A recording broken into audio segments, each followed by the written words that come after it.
I was going to make some sort of footloose joke because who knows if the Devils are going to be allowed to dance, but Kyle told me that it wouldn't be well received.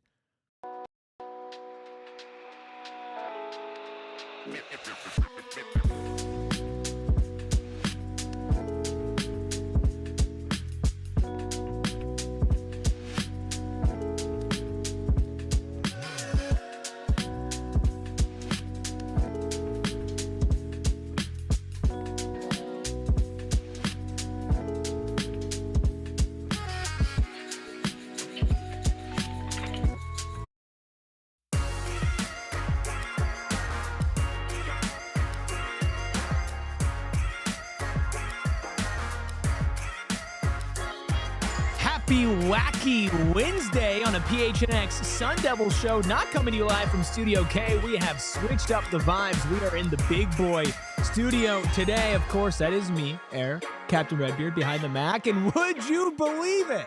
Who would have thunk it? Ralph Amsden back again. The three-peat Monday, Tuesday, Wednesday. Ralph is back to talk about just the most exhilarating basketball game of our lifetime. If the Devils are done dancing, and of course some ASU football news as well. How you doing, Ralph? Long time no talk. Good. I'm good. I'm not sitting here thinking about free throws at all. Why? Did someone mention free throws? Nobody is ever going to talk about free throws. Okay, is that your big takeaway from last night? No, I that was actually kind of the least concerning thing for me. Is Jayden Quaintance going to hit 2 free throws regardless of the situation? Probably not. Not part of his game yet at all.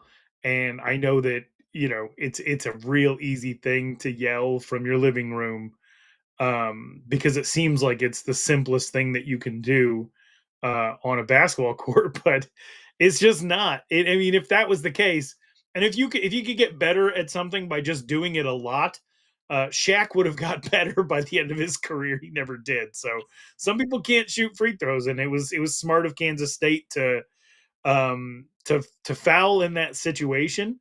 I would put it at the very bottom. I mean, you could boil it down to make the free throws and you win. But the possession before that was really the microcosm of every problem I have with ASU basketball. Yeah, and let's dive into that in a second here, because with the free throws, I've noticed a lot of people have been going at Jayden Quaintance on social media. I hate that. I genuinely hate that. Not only because he is a 17-year-old who was put in an awful situation because the team around him also played poorly to end up with him in that situation, but also on the other end, this is a potential lottery pick that's going to be in college basketball for another year. So even if you're not going to be a good person and leave him alone for being a 17-year-old on a big stage put in a bad situation, maybe you could be selfish for yourself and not make the kid hate playing for Arizona State because you're going at him because he missed some free throws. So that really, really grinded my gears, the same way that, and Ralph, you've covered high school sports, the way that some of these people talk about high school commits and recruits when they don't go to the school that they want them to go to. Leave them alone. But the possession before was also pretty damn terrible. What about it, Ralph, embodied your problem with Bobby Ball right now? Well, before I get to that, this is me using up the shot clock on my side of this conversation, by the way, and then I'll throw something in at the end, just like ASU did. But you said I covered high school, and I would say that there's nothing. I laugh, but it's more of just like a nervous laugh, like a Jayden Daniels, I just threw an interception laugh. When I think about it, because what are you supposed to do if it's a free throw or a field goal? We saw people get on ASU's kickers for some of their issues this year. Like, do you think they didn't want it to go in? What is it you think? Like, what advice do you have that you think you can impart to somebody to make them time travel back and fix it? I mean, do you really think the issue is they didn't want it enough?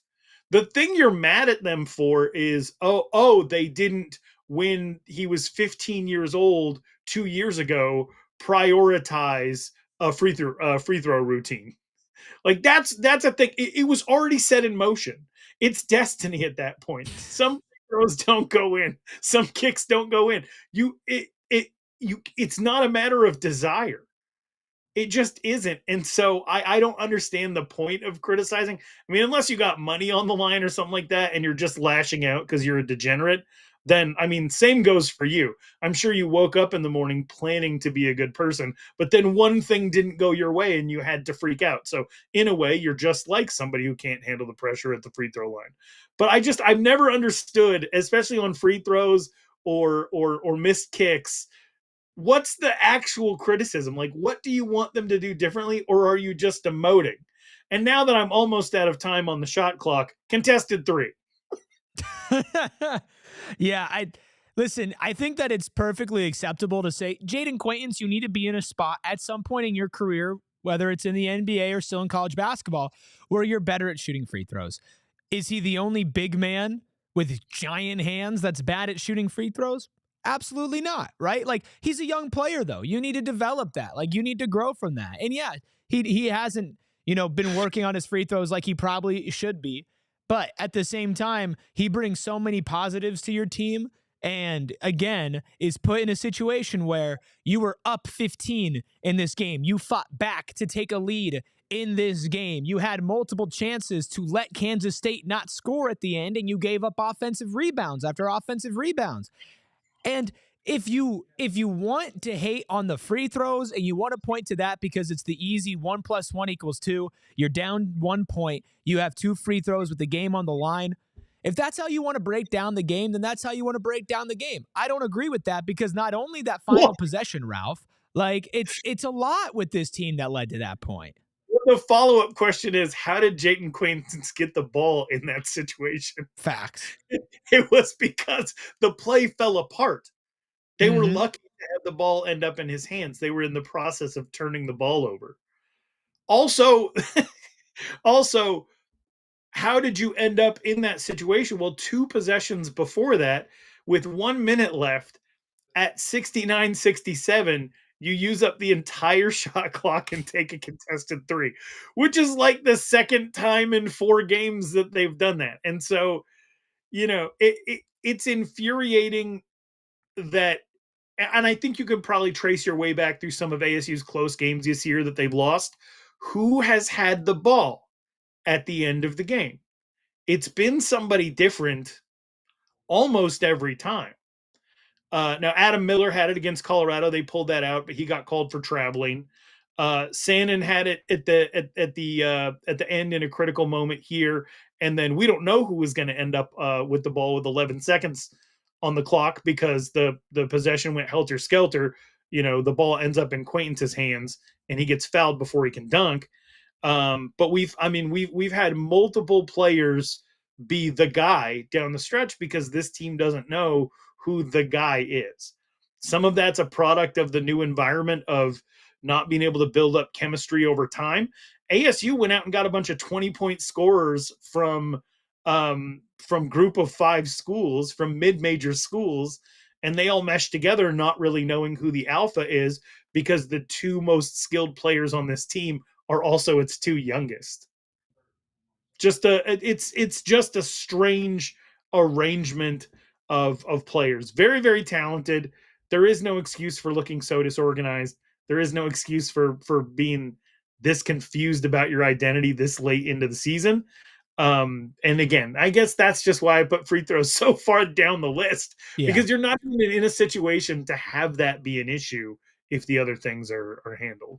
We got JJ in the chat. Shout out to everybody in the chat. Ben, G-Man, JJ says, guys, I'm a sicko and rewatch portions of last night's game. This is the most frustrating season in the Bobby Hurley era. Do you agree with that, Ralph? No, not necessarily, because of the way things fell apart with Josh Christopher and Marcus Bagley. This just feels like a rerun. You just changed a couple of the names. Does it make that more frustrating, though, that you're seeing it again? I know, at this point, it kind of feels like my fault for Ralph, I think you're in an abusive relationship, man. It's not your fault, dude. What I was getting into. It's not your fault, man. It's not, I promise you, you don't have to victim blame here. It's not your fault. Yeah, the lack of an identity, and you know what, man? Like I think back, and sometimes I'll listen back to these post game shows that Totri and I do just to kind of like get a sense of things. JJ says he'd also argue the COVID year. Um, and it just feels like sometimes we're saying very blatant things. Oh, they don't have an identity. Oh, they're inconsistent offensively. Oh, who like. But unfortunately for this team, it's very hard to do in-depth practical breakdowns when I don't see them executing on those types of things, right? Why can ASU go 7 of 8 at the end of the game and still lose when it goes to clutch moment, right? Why is that one missed 3 the most backbreaking of misses after 7 made out of the rest of your 8 shots? It's very because true. Good teams, when ish gets serious, man, when it gets down to crunch time, they resort back to what, Ralph? Their identity. And this team doesn't have one. So when the going gets tough, whether you were just up 15-0 and Kansas State fights back, or you just fought back from down a bunch of points to take a lead in the clutch before having a massive possession that ends terribly, like you don't have an identity, and if the other team does, they're going to walk away with the win a lot of the time. That is very true. And another thing is not having like a positive assist to turnover ratio is pretty brutal. Arizona State last year, I think it was 12 assists to 10 turnovers, which was not great. This year it's 13 and 13. So you're turning the ball over more, and what that's negating is a year-over-year improvement in both free throw percentage and 3-point field goal percentage of 5 percentage points. Mm-hmm. So ASU is a much better 3-point shooting team than they were last year. They're a better free throw shooting team than they were last year. But they're giving possessions away and playing in a better conference, which is causing them to lose games that they probably shouldn't. Yeah, and I mentioned this on last night's post-game show. I'm basically going loopy at this point with all the Phoenix Suns rumors and Totri being on, vacation, and now we're doing like 4 shows in 3 days and football and basketball. Like my brain's in like 15 different places. So I'm just kind of like melting over here. Now I was melting on last night's post-game show, and I was saying that in this conference, you can't afford to have not just no identity, but a lapse of identity within a game. You can't go through 5 to 7 minute stretches where your offense is stone cold, no Steve Austin, man. Like you can't do that in this conference, because even Kansas State, who a week ago is one of the worst teams in this conference, has now won 4 straight games, including wins over West Virginia and then number 3, Iowa State, right? So even if you go into this game, which I said this when we looked at the schedule going into this, that taking on Kansas State was unequivocally a must-win for this team, because you have to beat non-cream of the crop teams in the Big 12 to survive in the Big 12. And this is a team that near the bottom is still beating some of the top, and you weren't able to take them down. Now, I tried to senior spin zone it and say there's maybe no hotter team in the Big 12 besides the Kansas State Wildcats, because they just beat Iowa State, West Virginia, blew out Oklahoma State, and just beat Arizona State. 4 in a row in the Big 12 is rather impressive. But it's not impressive when you take what ASU did for that game and go to the end result. Like, if ASU was down double digits the entire game and they clawed back, and then what happened at the end of the game happened, I don't think anybody would be happy, Ralph, but I think people would not be as angry. No, I agree with you. I agree with you 100%. And you're out of a grace period. The COVID year at this point is 2 basketball generations ago. Mm-hmm. And so you see the rise of Grand Canyon University. You see University of Arizona survive a coaching change and an FBI investigation and everything like that. And it kind of feels like you're stagnant, and the stagnancy probably wouldn't sting as much if you didn't see an objective rise in the recruiting rankings. But yeah, I don't know, man. At this point, you got to be perfect, and you've been anything but. And you're in a conference where I said this in the comments yesterday on the chat. The Big 12 is very, very different. There are certain seasons where if you put things together late, you can make a run in a conference tournament that maybe gets you a spot. Arizona State can't depend on that because in the Big 12, only 3 times ever has the tournament champion even been outside the top 3.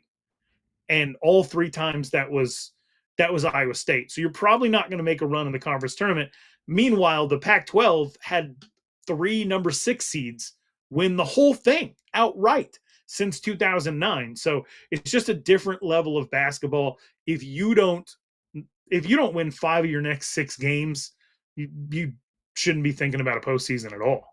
Yeah, and we're going to get more into that. What's the path? What are the games they actually can win realistically when we look at that? We're unpacking it all. Plus, we are going to get into Israel Briggs, all the other recruiting news going on with Arizona State football as their offseason, of course, is never even really an offseason. Plus, Justin Wodtly joins the show at the end of it. You're going to have to stick around after our first break.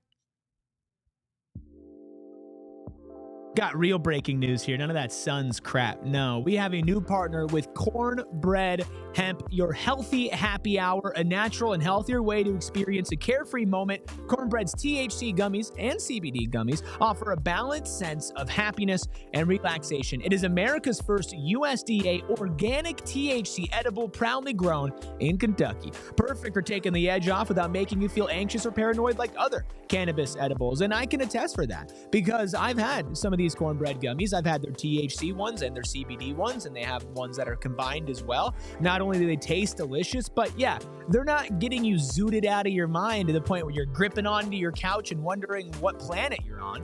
No, they're just meant for you to take a breath, and take a breath with an organic THC edible that's USDA approved. Listen, if you're looking for a healthier way to enjoy a carefree moment, you have to give Cornbread Hemp a try. They've created the first ever USDA organic THC gummy that's 100% legal. As a special offer for PHNX listeners, you can get 30% off your first order. Just visit cornbreadhemp.com/PHNX. Use promo code PHNX at checkout. Again, that's cornbreadhemp.com/PHNX and use code PHNX for 30% off your first order. And listen, you know that you like to save money. I know that I like to save money. We all love to save money with our friends over at Circle K, America's thirst stop and the best place for you to save your money. How? Well, by joining the free membership program called the Inner Circle, where not only will you save 25 cents off per gallon on your first 5 fill-ups and 3 cents off per gallon every day after that, eventually it bumps up to 5 cents off per gallon, plus you get other deals, like a member-exclusive beverage deal. The Inner Circle members like you can get any size Polar Prop or Froster, and I love the Frosters, for just 79 cents. Join the Inner Circle for free by downloading the Circle K app today. Terms and conditions apply at participating locations. Visit CircleK.com for details. Thanks to BC, Clint, Aaron, JJ, Sharon, Ben. Thanks to everybody who's in the chat hanging out with us on a Wednesday afternoon. Just a reminder, Thursday, Friday, Saturday, no PHNX Sun Devils. We will be back for a post-game show on Sunday. But when you front load the week like this, Ralph, you just kind of end up having a slight break at the end. But I want to unpack Arizona State's schedule going forward because I would say enjoyed. I didn't. I thought it was interesting, the point that you made about Iowa State and the tournament. I didn't enjoy it because it basically killed the Devils' chances. But if going through the Big 12 tourney is not a path, an at-large bid has to be. And this is the rest of the schedule for Arizona State. Let's take a look at the Bobby board. We didn't get to it last night, but unfortunately, the spaces left to be filled up are running slim. You have 8 games per row. You have 9 games left in the season for Arizona State. Oklahoma State, Texas Tech, TCU, Houston, Kansas State, BYU, Utah, Arizona, and then Texas Tech again. Out of those 9 games, Ralph, if Arizona State has to have a chance at making the tournament, What is their record over those 9?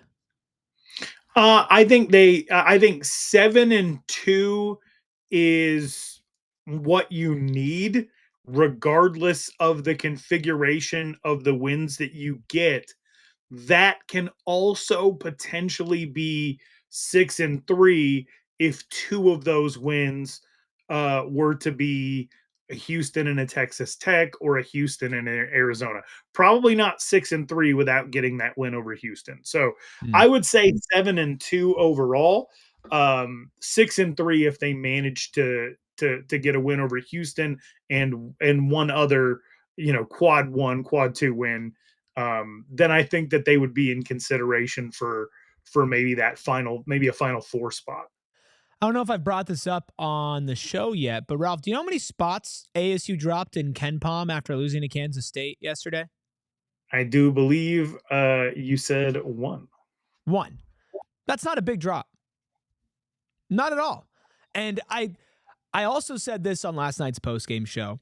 I wonder just how much people who are going to be picking the tournament and looking at these teams is going to value how tough of a conference the Big 12 is. How many teams are the Big 12 going to have in March Madness? I think is a valid question.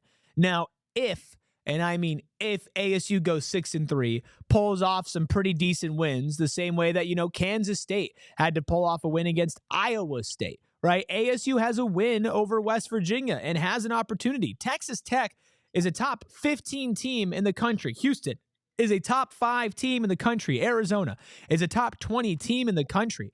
Well, it might be a long shot for ASU to make the tournament, and I certainly wouldn't put my money on it.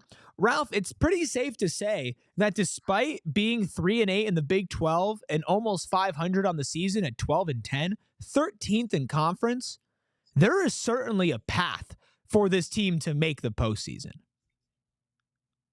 Yes, the path exists. And it is a very, very tough conference. And the way the standings shake out right now, it essentially makes their next game you're in a situation where your next game is always your most important game. Correct. But the next game is literally their most important game because a 2-game turnaround right now could vault Arizona State from currently being 12th in the conference all the way up to maybe 7th. And so, there is a very, very thick, strong middle of the Big 12 right now. And like you said, they have a win over West Virginia. They hung with Gonzaga for almost the entire game. They hung with Arizona for almost the entire game. They were able to manage Iowa State for a half. They've shown that they can compete with anyone. And so they just have to keep giving themselves an opportunity, shore up a few things. And, the potential is there to get hot. So it is possible. But I mean, no, I'm looking at it right now, and you have, I think, 3 of your next 9 games are against the top 3 teams in the conference. Mm-hmm. You absolutely need to take care of business in at least 2 of those 3, and then you don't have any room for error after that. And that's kind of a scary place to be. Oh, it's terrifying. Arizona State basketball is in a terrifying place right now because a loss on Sunday to Oklahoma State, who is one of the few teams who is below you in this conference. They also have a 3-8 conference record, but are 500 overall. A loss to Oklahoma State basically buries you. I don't think, unless you sweep Arizona, Tech twice, and Houston, I don't think there's a path if you're losing to Oklahoma State. As important as it is to get the big wins, right, to knock off, one of the top 3 teams in this conference, I think you need at least one of those. It is almost more important that you, by any means possible, do not lose to Oklahoma State. Do not lose to TCU, who's 11-10 on the season and 4-6 in conference. Do not lose to Kansas State, who is 11-11 after just beating you and 5-6 in conference play. You cannot lose to Utah, who's 12-9, 4-6 in conference play. BYU is a really tough game because BYU's 15-7, over 500 in Big 12 play, but they're not ranked.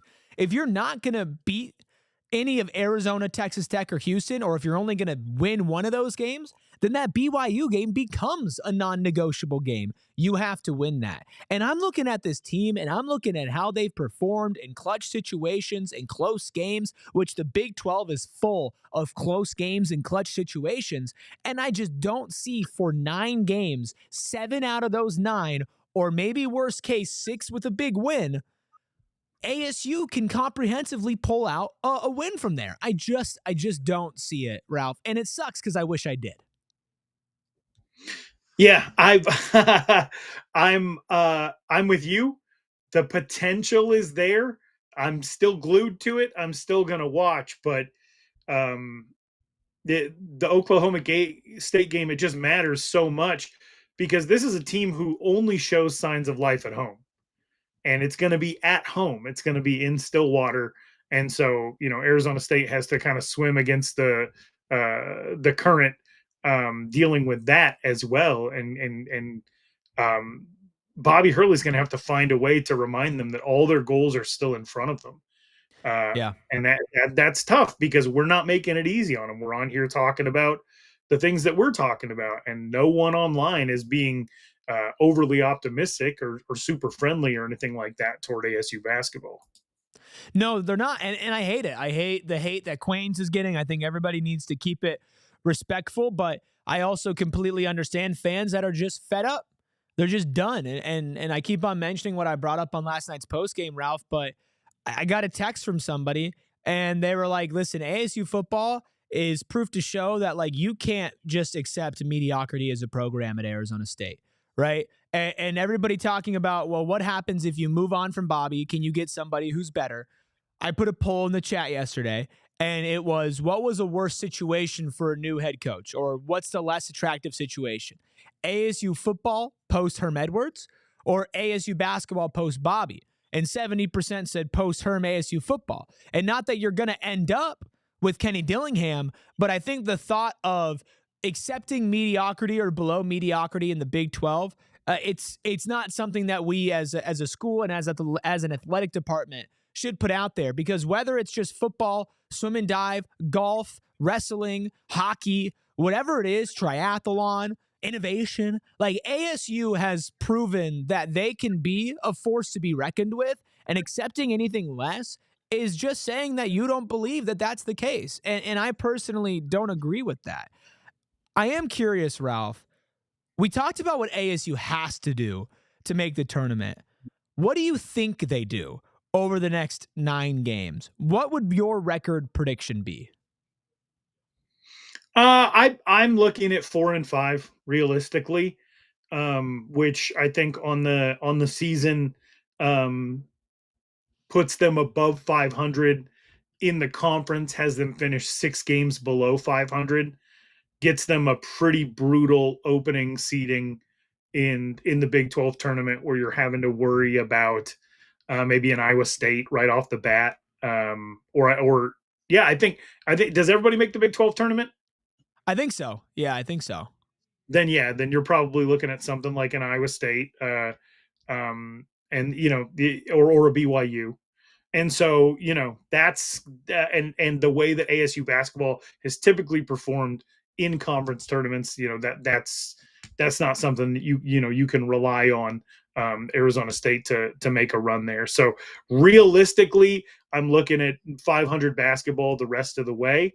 Gosh, I hope that none of that comes on home court though, because the fans that have been showing up, they've been treated to some not so efficient, not so great basketball. I mean, I think the freshmen combined shot like 7 of 30 or something like that yesterday, or even less than that. So pretty brutal performance in front of the home fans. Let's see here. Let's see. Quaintance was 1 of 7. Sandin was 2 of 11, so that's 3 of 18. Amir Ali was 1 of 5, so that's 4 of 23.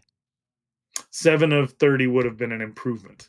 Yes. Would have been an improvement. 1 of 5 from 3 for Amir Ali, 1 of 5 for 3 from Josan Sanin, and 0 for 3 from 3 for Jayden Quaintance. Jackson in the chat says, we can go on a 3-game winning streak. That can help us, but then also says the NIT is coming. William also says, no shot to make tournament NIT would be a win for this team, and also says, I'm mad at JQ for taking threes and missing 3 dunks more than missing free throws. A lot to be frustrated with Arizona State basketball. We appreciate everybody who's in here chatting about it, talking about it, venting about it. We are going to shift gears over to the football side of things. ASU just got their highest rated tight end recruit in 20 years. Plus, that's not all. More from us right after our second break. If I'm talking ASU football, pretty easy transition to talk about Waymo, because your head coach of your Arizona State Sun Devils might be the biggest Waymo fan out there. And I can't blame him, because Waymo cars are autonomous, not driverless, but there's just nobody in the car with you. When you step into a Waymo, you're stepping into luxury. An all-electric Jaguar I-Pace that is providing a consistent zero-emission experience for their riders. It is the perfect way to decompress, to relax, to get around the Metro Phoenix area, especially if you're able to do that and avoid the things that you should never do, right? Like, it's like, if you're going to go to the Waste Management Phoenix Open, take a Waymo, right? And you can take a Waymo and just sit in the car by yourself, and they're reliable. 150,000 trips per week across San Francisco, Los Angeles, and Phoenix. Waymo is the first company to serve a fully autonomous ride with no human behind the wheel in 2015, and they have over 40 million miles of real-world driving experience. That is enough to drive to the moon and back 80 times. Download the Waymo One app and ride today. And getting your Waymo, and get on over to Spinatos, because your boy is starving, so if you could pick me up a slice, that would be incredible. Spinatos, not only the official pizza of the Phoenix Suns, but the official pizza of a Phoenix Suns fan, that being me. Absolutely love Spinatos. Devoured it when it was in office a couple weeks ago. I have not stopped thinking about it. And unfortunately, I've been too busy to get out there, but I got to make some time, especially if you are a Phoenix Suns fan. You got to make some time for their official watch parties throughout the season. Such a great place to watch the game with the Phoenix Suns dancers and the gorilla. Plus, they have Spinatos Pizza Competition, where it's just like horse, but instead of spelling Horse, you're spelling Pizza. That, plus you can win free pizza for a year and tickets to Suns games on April 9th. And what is better than free tickets and free pizza? Mark your calendar, Suns fans. The excitement starts at Spinatos. Get all the info on watch parties and pizza basketball contests at SpinatosPizzeria.com. Spinatos, the official pizza of the Phoenix Suns. Shout out Megan, Jackson, William, BC, Clint. Hey, this guy named Erik Ruby also in the chat. Aaron, JJ, shout out Captain Redbeard. Shout out Ralph and everybody who's watching this on YouTube after the fact. I never forget about you guys either. And of course, our wonderful, beautiful audio listeners who are checking in every single day and just listening to the sweet, sweet tones of Anthony Totri, Erik Ruby, and yes, quite often, Ralph Amsden. And Ralph, I know you like football, my friend, and I know you like recruiting season, and so do the Arizona State Sun Devils and Kenny Dillingham. Big fish landed on the boat earlier today with Israel Briggs, a tight end in the 2026 class, the number 6 tight end and number 67 overall recruit in the class, just became Arizona State's highest ranked commitment at the position since Zach Miller in 2004. What was your initial reaction to a massive get for Kenny Dillingham's Sun Devils? Jason Mons is still Jason Mons. Facts. Pretty much. I mean, he's been as good at landing high-profile tight end recruits as he was at winning high school championships in Scottsdale. That's pretty damn good. We've yet for one of these guys to pop off, but the potential is there. AJ Aya, Jayden Fortier, the list goes on and on of people he's been able to bring in. If one of them comes out and has a Todd Heap type year or a Zach Miller type year or even a Cody Cole type year,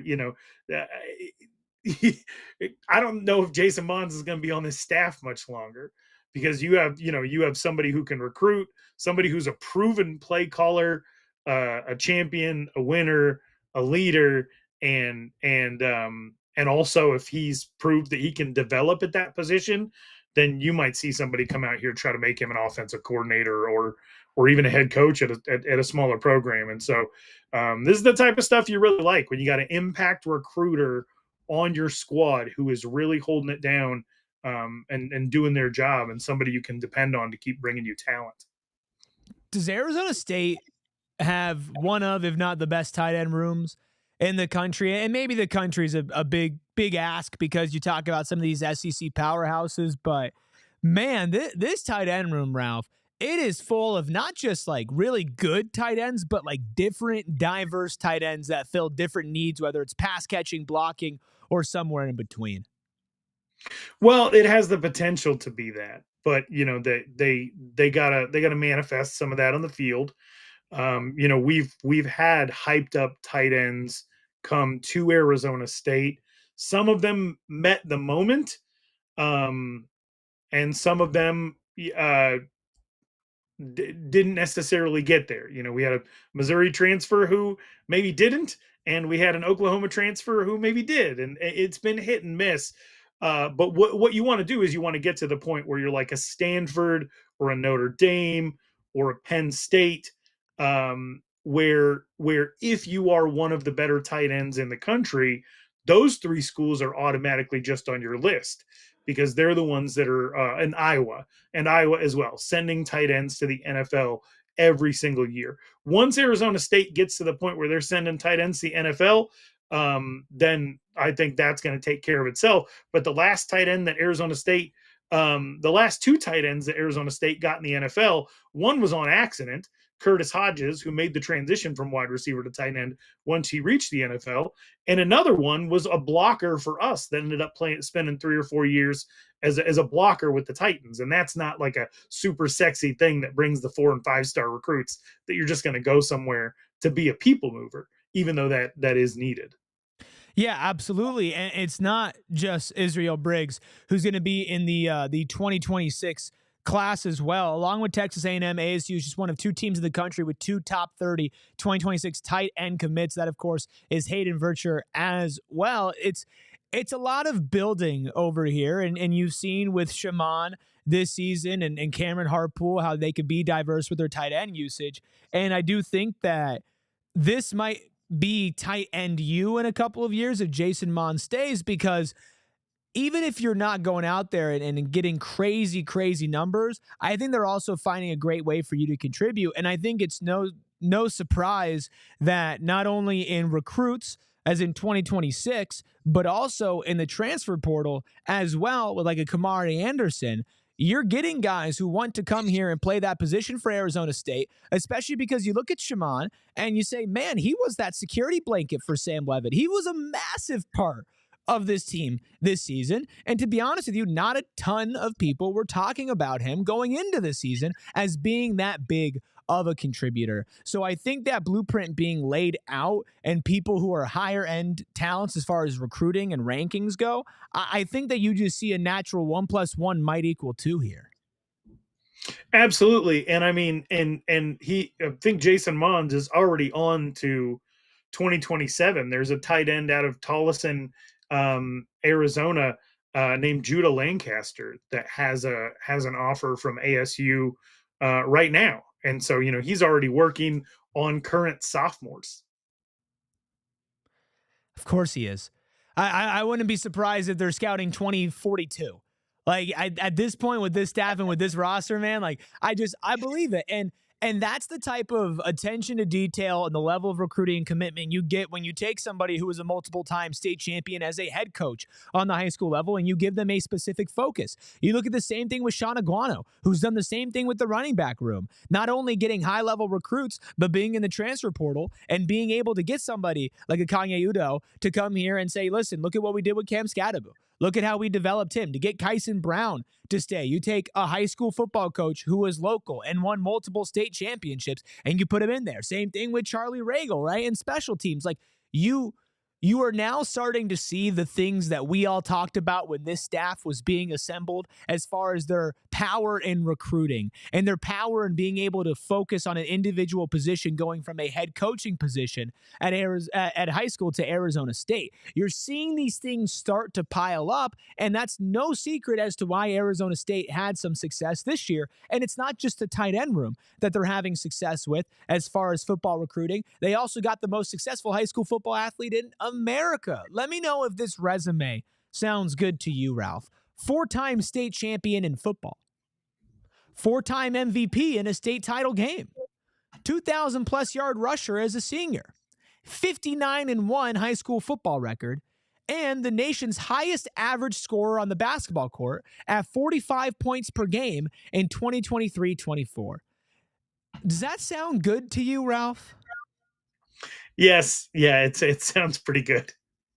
That would be the resume of Grayson Rigdon, who's coming from a small high school in Texas, but man, has quite the resume to back it up there. I feel like I'm almost more excited about a kid like this, who is definitely at a smaller school, right? Not coming from one of these big prep schools or whatever, but just one of one athletic talent for where they're playing. Like, I don't know why, but I'm very excited. Well, I know why, but I'm very excited. I spent 2 weeks not liking the kid very much. Really? And so I'm having to wrap he was committed to a school before this one. And the logo of that school is right above my head. He was committed to Wyoming? He was.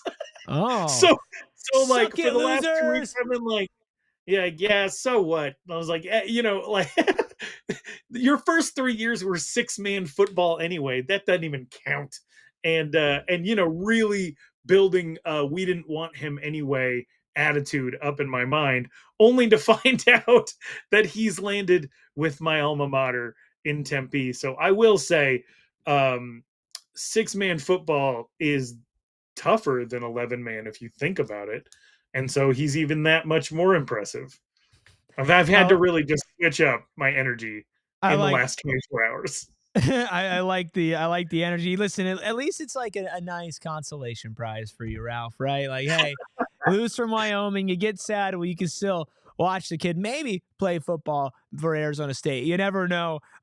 They also have an offensive lineman out of Riverside Community College, so 6'6", 345 pounds. Douglas Taloma has committed to ASU. Same junior college that produced right guard Kyle Scott. He'll be playing this season, adding a little beef to that offensive line. And then one last note as well. Remember Link Rhodes? Remember his legacy at Arizona State University? The wide receiver that committed for a week and then flipped to SMU after saying he's excited to throw the forks up after scoring a touchdown. I mean, wasn't that an era of Arizona State football with Link Rhodes at the helm? It was probably my favorite week of my life. The best week of Arizona State football in the past year, for sure. Definitely. Right. Definitely. Ralph, any final thoughts on ASU football recruiting, ASU basketball? We appreciate you so much. We're going to get to an interview with Justin Wodtly on the other side of our next break, which means we are going to say adios to Ralph, who has been an absolute champion the last 3 days. So any final thoughts at all on any basketball, football, or non-ASU related things you want to get off your chest? It's been 12 and a half years since we kicked Mike Pennell off the team for tweeting that he didn't like getting benched. And I would say after all this time, as he's about to play in the Super Bowl this weekend, it sure would have been good if Todd Graham had overlooked a couple of tweets and chalked it up to him just being a competitor and wanting to be on the field, because it would be very, very nice as an ASU community if we could be celebrating this journey right alongside Mike Pennell. So as an ASU alum, I say shout out Mike Pennell. As a Sun Devil, I'll be rooting for you this weekend. Well, we appreciate that sentiment. We appreciate you so much, Ralph. I know we're going to be tapping in with you later. Listen, I'm on vacation next week. I don't know what Totree's plan is, but I would probably expect to get a text. Just saying. All right, he's just smiling and laughing. Thank you so much, Ralph. We appreciate you. We'll talk to you soon. See you, buddy. All right, guys, we're going to take a final break here. On the other side of it, we have Justin Wodtly join the program. So don't go anywhere. Always love telling you about our friends over at Pure Edibles, founded in Arizona, available in 130 dispensaries statewide, not just covered in sugar like their other competitors. Pure is a full-fledged candy company offering gummies, Kicks, which is their version of Starburst, chews, and hard candies as well. Recently, I've really enjoyed their watermelon gummies. They taste just like watermelon Jolly Ranchers, but I don't know if anything is better than the Kicks. Pure offers gummies for sleep support as well of other things, uplifting, relaxing, everything that you need. They list it clearly on the tin. I've had a terrible job sleeping as of late with the NBA trade deadline. Of course, ASU basketball has haunted my dreams, football, recruiting, so much going on in the mind of Erik Ruby that I just needed to shut off sometimes, and I love Pure Edibles for that. They have unique cannabinoids such as CBN, CBG, CBD, and of course marijuana-derived THC as well, and they're designed to be ripped a bit or in half and making them easily to share or easy to dial in your exact dose. Get yourself some Pure Edibles products from one of the over 130 dispensaries in Arizona. And also, if you're able to make it out last week to Gila River Resorts and Casinos, we very much appreciate you. And if you are not able to come out to any of our watch parties, you could still win $5.9 million on the big game just by going to GilaPropPlay.com. That's GilaPropPlay.com until February 8th, 3 days away. Answer 26 questions about the big game. Which game? The Super Bowl. That's the pretty big one. For your shot at the grand prize, here's the deal. It's free to play. Enter for free and make your big game predictions, instant wins, score instant prizes from $5 to $100 and free bonus play while you play, and a $5.9 million grand prize. Answer all 26 questions correctly, and you win $5.9 million jackpot. You do you at Gila River Resorts and Casinos. Visit playatgila.com for more details or check out the link in the description below. And it's not just the $5.9 million jackpot. It's their state-of-the-art gaming floor, their sports book, their dining options. You can have a staycation there. So much to do over at Gila River Resorts and Casinos. Thanks to everybody who's been sticking around. PHNX Sun Devils. We appreciate everybody hanging out on a Wednesday afternoon before Anthony Totri left the state and got a buzz cut. We were able to talk to Justin Wodtly. Really fun conversation. Check it out. We've got Big 12 champion and Arizona State defensive lineman Justin Wodtly with us. Justin, how's it feel, man, to still have that Big 12 champion attached now to your name? Man, it feels great, man. Just being here and just looking back on that year and seeing everything that we did all the way back in January, from the sled pushes to suicides, and seeing it all come into fruition at the end of the year, especially when really a lot of people counted you out. It's a great feeling for sure. You told Tim Healy during the season that you looked around Arizona State's, football trophy case, and you saw a lot of trophies, but not a lot of ones, recently. Now, every time somebody looks at that case, they're going to see your team's name with Big 12 champions, dude. That's like full circle moment. Yeah, man. I think we had just went to the basketball game when we played Iowa State. The whole football team was there. And everybody tells me how, like, I don't let the trophy go. That's like my favorite thing ever. So yeah, it's very exciting. Oh man, what was that like? What was that like having that, that experience with the entire football team, being able to go support Arizona State basketball? Obviously, the end result wasn't what everybody in Tempe wanted, but just what was that like for you, knowing that the basketball team, especially Bobby Hurley and some of those coaches, they made that trip out to Dallas to watch you guys in that Big 12 title game? Yeah, it's cool, man. Especially being that a lot of different, coaches and even like players from other sports come and support us. I see people like DM me and stuff about coming to the game, and they're excited and stuff. So whenever we have an opportunity to take time away from our schedule and go support those people is definitely cool. Being that I think I've been to a soccer game, a volleyball game, the basketball game, girls basketball game, trying to support whenever I get a chance, because all that stuff, all the, team chemistry across the entire, department is really beneficial, and it really carries your program a long way. One of the words that we hear with this program a lot is accountability, right? Making sure everybody's doing the right job. Can you give me an example of somebody, whether it's a player or somebody on the coaching staff this year, holding you accountable? Yeah, man. Like, I talk with a lot with Coach Max Silver, um, and basically just doing all the little things right. Coach Dillingham really makes everything real clear cut, real simple, man. You come in, make sure you check in, make sure you do all the things you're supposed to do and be where you're supposed to be. I think last year, um, I was like rushing out the building or something. I forgot to check in, and the next day, even something so small, right? Just checking in, scanning the QR code or stuff like that. The next day, I'm on the line doing backwards, reverse bear crawls and stuff like that. But it's like, yeah, this sucks. But I mean, I know that if you're gonna hold me accountable, there's probably a freshman, a sophomore, a young guy in the program that sees that, and now what's going through their head is, well, if Wodtly can't get through, if Wodtly can't get away with it, if Sam Levitt can't get away with it, if Ben Coleman can't get away with it, I can't get away with it. So now it just shows that everybody is one band, one sound, and everybody's going to be treated the same no matter who you are in the program. Justin, for you, obviously coming back to Arizona State in 2025. Last year was your first season in Tempe with the Sun Devils. You could have had probably any opportunity around the country being an upperclassman. This previous trip to the college football playoff was your second time in the playoff, once at Arizona State, once at Cincinnati. For you, especially in the era of NIL, transfer portal, why did you make the decision to return to Arizona State and vocalize that so early last season? Man, it was a very easy decision for me, man. You got to know when you're around the right people. There's always things to chase. I want to get closer to a national championship, so I'm gonna go play at a powerhouse or stuff like that. Everything that you want to chase is doable right where I'm at. You know what I'm saying? And you're surrounded with a bunch of great people on and off the field.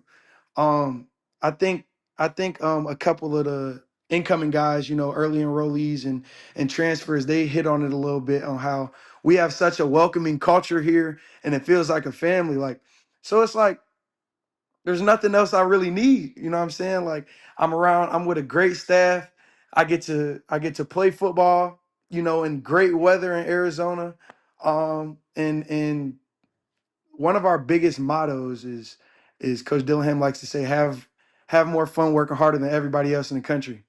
And it's not really just a saying here, like it really happens every day, coming to the facility. Even today, we had to get there they sprung a workout on us at 5:55 this morning. Sudden change is what it is, but you still go in there and you still have fun because all your guys are in here with you.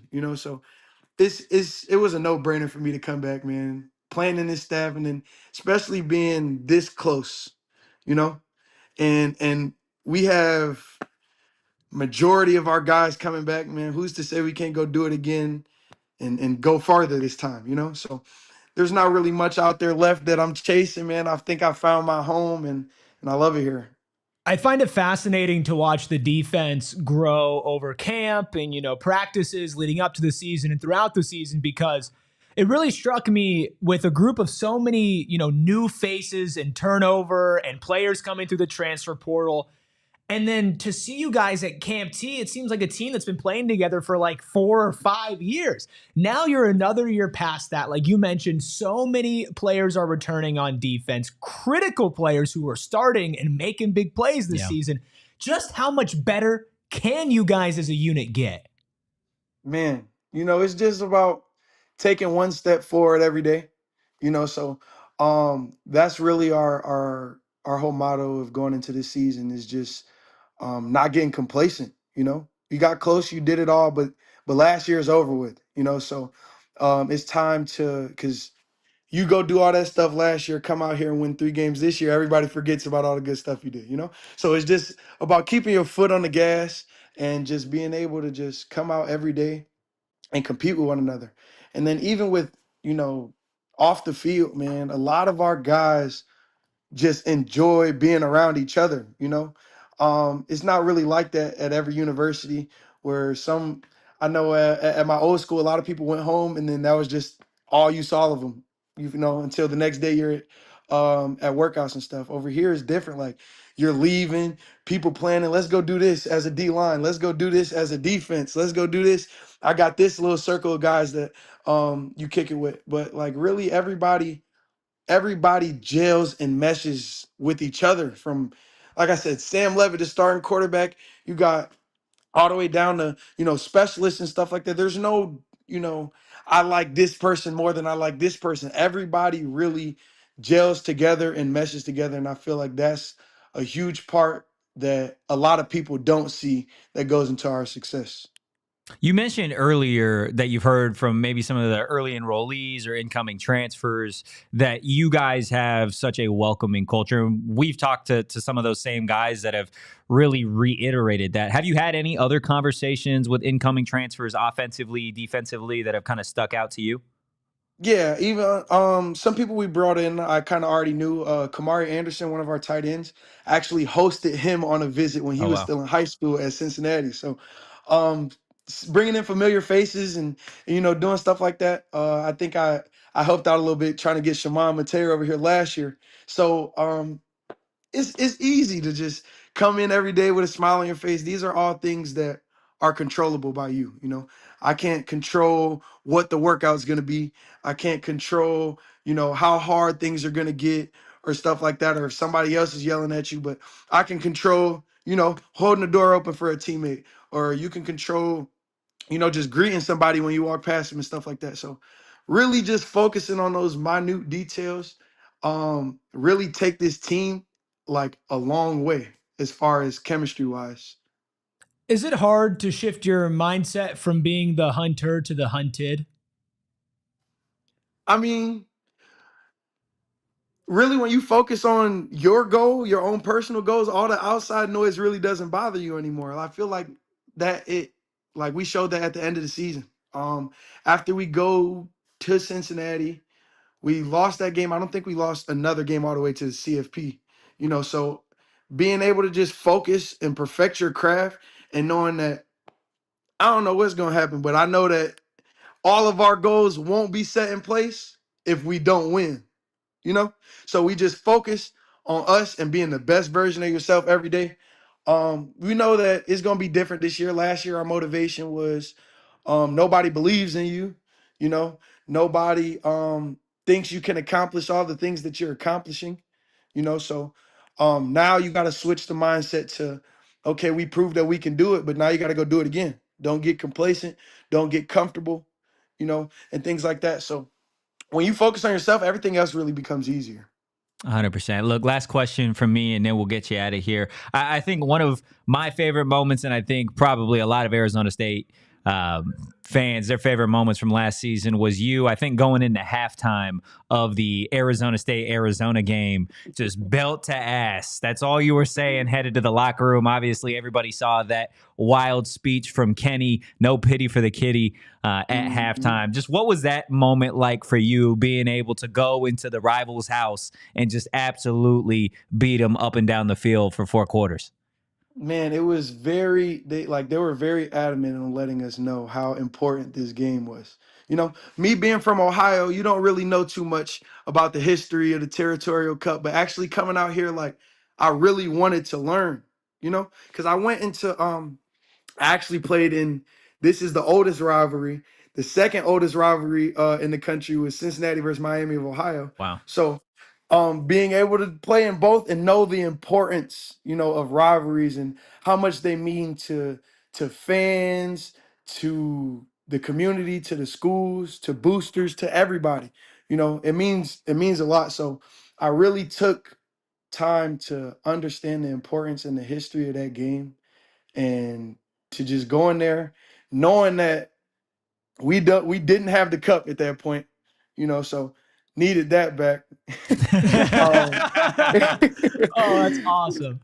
Okay, Yeah, so This is a little off topic. I'm sorry, but we're talking about rivalry games, and obviously there was some drama with Kingaika and planting the pitchfork, and we saw across a lot of college football a lot of teams getting mad about a flag or something getting planted. From a player's perspective, understanding that you could be on both sides of it, where do you stand on stuff like that during rivalry games?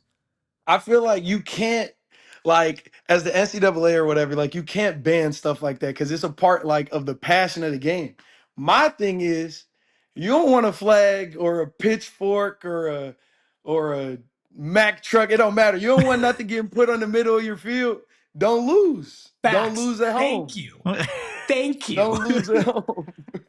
It really is that simple, isn't it? It really, like, don't lose. Like that, you can talk when you're up, man. But if you're down, like you're down. There will be no flag planting. Like, Jacob wouldn't have done that if we didn't win. Yeah. So, like, if you don't want that happening, win. Like, win. Facts. Thank you. Mic drop. Look, Justin, I think I speak for all Arizona State fans. They are really, really excited to get you back in 2025. Like you said, see if Arizona State can take it even a step further in the college football playoff in 2025. I'm sure we'll see out there when spring ball rolls around, but we appreciate you taking the time today, Justin. Definitely, man. I appreciate you guys for having me. Awesome stuff from Justin Wodtly. Awesome stuff from Ralph Amsden. And, of course, awesome stuff from Kyle Cooper, Captain Redbeard. Behind the Mac, making all of the magic happen. Make sure you leave a like on this video on the way out. AD, Eduardo, Vontez, everybody in the chat right now hanging out. We appreciate you so much for tuning in to another edition of PHNX Sun Devils. You can follow the show at PHNX_Sun Devils. You can follow Captain Redbeard at KCoop Sports. Coop.